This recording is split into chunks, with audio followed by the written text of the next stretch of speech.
নমস্কাৰ সকলোকে ইংৰাজী নৱবৰ্ষৰ শুভেচ্ছা জ্ঞাপন কৰিলোঁ।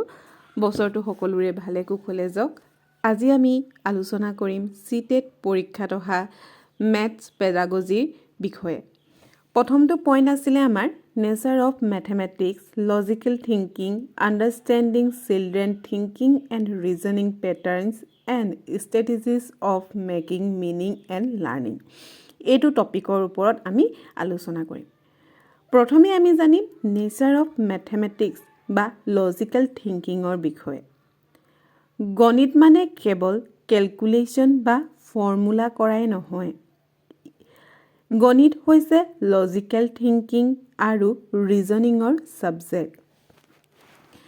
নেচাৰ অফ মেথমেটিক্সৰ বিষয়ে এতিয়া জানি লওঁ আহা। আমাৰ মেথমেটিক্সটো কেনেকুৱা হয়? লজিকেল হয়। প্ৰত্যেকটো আমাৰ কি হয়? ষ্টেপৰে একোটা ৰিজন থাকে।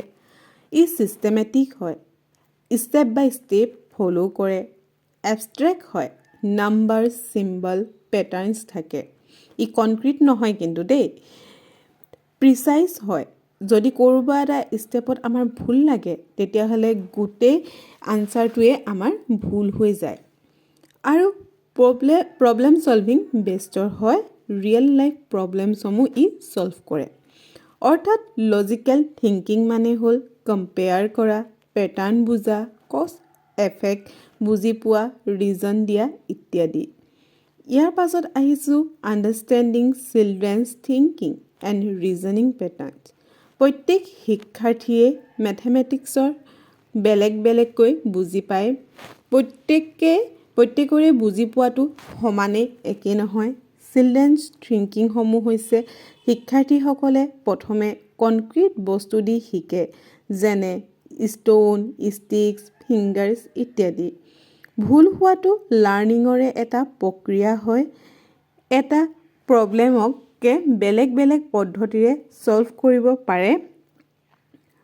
ৰিজনিং পেটাৰ্নছসমূহ হ'ল trial and error, guess and check, visual thinking, drawing, diagrams, mental maths, personal logic ইত্যাদি।